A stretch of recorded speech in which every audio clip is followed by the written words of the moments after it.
जब भी सिंह राशि वालों की बात आती है तो एक ही ख्याल मन में आता है कि गरजने वाले कभी कभी खामोश क्यों हो जाते हैं और क्यों अपने जीवन में कुछ ऐसी समस्या और संकट का सामना करने लगते हैं। प्रिय दर्शक, 28 दिसंबर से पहले काल चक्र पलटी मारने वाली है। इसका असर आपके जीवन पर, आपके कैरियर पर, आपके बिजनेस व्यापार रिश्ते पर क्या पड़ने वाला है, क्योंकि कहते हैं सफलता समय मांगती है और किस्मत कर्म तभी दिखाती है जिंदगी अपना रंग। आपके ऊपर अभी शनि की ढैया आरंभ है और शनिदेव महाराज ऐसे घर में जाकर के बैठ गए हैं जो घर गुप्त धन का, गुप्त भूमि का, गुप्त आविष्कार का, गुप्त रिसर्च का माना जाता है, गुप्त शत्रु का भी माना जाता है।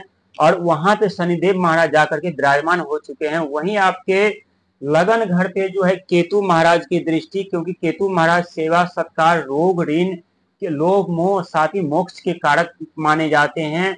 वहीं आपके 12वें घर पे, खर्चे के घर पे, यानी देव गुरु बृहस्पति महाराज की एंट्री। और कहते हैं कि जब सभी ग्रह साथ छोड़ देते हैं, जब सबके सब ग्रह का अशुभ प्रभाव व्यक्ति के जीवन पे, आपके जीवन में पड़ने लगता है, तो आपके लिए एक ही ग्रह काफी होता है जो कि संकट मोचन का रूप धारण करते हैं और आपके जीवन में आपको सफलता और कामयाबी की तरफ ले जाते हैं और कामयाबी सफलता के करीब ला करके छोड़ देते हैं। तब दो ग्रह ऐसे हैं जो वहां आकर के आपके जीवन, डूबती हुई जीवन, बिजनेस पार, कैरियर को संभाल लेते हैं, आपको सुख सुविधा साधन से भर देते हैं। लेकिन इससे पहले जो ग्रहों का जो तांडव होता है आपके जीवन में, जहां एक तरफ मान सम्मान खोने पड़ते हैं, एक तरफ जहां रिश्ते टूटने के कगार पर हो जाते हैं, एक तरफ बिजनेस पार, कैरियर पे प्रतिबंध लग जाते हैं, एक तरफ जमीन जायदाद, भूमि मकान के लिए जो आप सोचते रहते, तरसते रहते कि नहीं अब हम कुछ अच्छा करेंगे, कुछ हम अच्छी जिंदगी जिएंगे, हम अपने सपने साकार करेंगे, और उससे पहले ही आपके जीवन पे, आपके सर पे तांडव मचाने लगते हैं ग्रह। लेकिन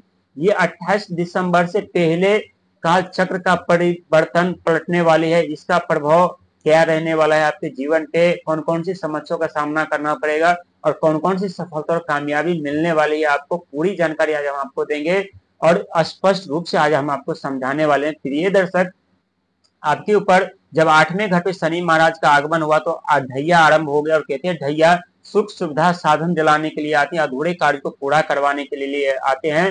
और जब आपके ऊपर ढैया आरंभ हुआ तो कुछ ना कुछ सुख सुविधा भी आपको मिलना आरंभ हुए थे। लेकिन शनि महाराज जैसे आपके 8वें घर में आपके के ऊपर ढैया रचा वैसे ही उल्टी चाल चलने लगे। और आप सभी जानते हैं कि जब शनि महाराज उल्टी चाल चलने लगते हैं तो मिलने वाली सफलता, मिलने वाली कामयाबी पे प्रतिबंध लग जाते हैं। जो मान सम्मान हमें मिलना चाहिए वो मान सम्मान कोई और लेकर के चले जाते हैं और हमें वहीं इंतजार करना पड़ता है। ये सच है कि आपकी जिंदगी ऐसे ट्रैफिक पर जाकर के रुकी हुई है जहां हरी सिग्नल के, ग्रीन सिग्नल का इंतजार कर रही है। लेकिन जब शनि की दृष्टि आपके ऊपर पड़ती है तो उस मोड़ से आपके लिए आगे बढ़ना तो मुश्किल, वहां से निकलना भी मुश्किल आपके लिए हो जाता है। लेकिन अब वही शनिदेव महाराज जब मार्गी होंगे, यानी कालचक्र अब जब पलटेगी, तो आपके जीवन पे जितने प्रतिबंध लगे हैं वो प्रतिबंध हटेंगे और आपके जीवन में सुख सुविधा साधन आपको मिलेगी। साथ ही संघर्ष, मेहनत, प्रयास भी आपको अभी करनी पड़ेगी, क्योंकि ढैया आरंभ, और ढैया में बिना संघर्ष, मेहनत, प्रयास किए हमारे सुख सुविधा साधने पूरी नहीं होती हैं। वहीं जो खर्चे के घर पर देवगुरु बृहस्पति का आगमन, ये सबसे बड़ा चमत्कार आपके लिए है, क्योंकि खर्चे पे आप काबू नहीं पा रहे थे, बिना वजह के खर्चे हो रहा था। कोई घर में बीमार तो कोई एक्सीडेंट, तो कोई ऐसी घटना घटित हो जा रही, तो कोई ऐसे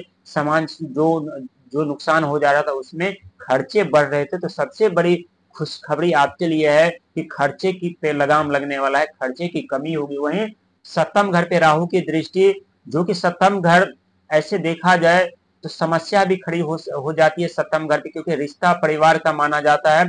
यहाँ रिश्ते में उलझन उत्पन्न हो जाती है, मानसिक प्रताड़ना झेलनी पड़ती है। लेकिन एक अच्छी बात राहु महाराज के लिए सप्तम घर में होता है कि विदेश से धन लाभ, विदेश में रुका हुआ कोई कार्य अधूरे, यानी विदेश का मतलब ये नहीं है कि विदेश में इंडिया से बाहर ही, यदि भारत में अपने गांव में रहते हैं और आपके गांव से 5 से 10-20 किलोमीटर यदि आपका कोई कार्य रुका हुआ है या वहां पे धन आपका फंसा हुआ है, वो धन या पैसा आने के चांसेस बढ़ जाते हैं। वो राहुदेव महाराज करवाते हैं, क्योंकि राहुदेव महाराज एक मायावी ग्रह माने जाते हैं। जब भी किसी व्यक्ति के ऊपर मेहरबान होते हैं तो पलक झपकते ही रंक से राजा बना देते हैं, और जब भी किसी व्यक्ति के ऊपर अशुभ दृष्टि डालते हैं या नीच के हो जाते हैं तब व्यक्ति को राजा से भी रंक बना देते हैं, व्यक्ति को दर दर ठोकर खाने और भटकने पे मजबूर कर देते हैं। लेकिन शनिदेव महाराज का मार्गी होना आपके लिए बहुत ही शुभ फल देने वाला है, बहुत ही खुशखबरी वाला सौगात आपके जीवन में लाने वाला है। यानी चारों तरफ से मान सम्मान, पद प्रतिष्ठा, सुख, धन, वैभव की प्राप्ति होगी, लेकिन लालच अहंकार से आपको बचना पड़ेगा। और कुछ सावधानी ऐसी आपको रखनी है,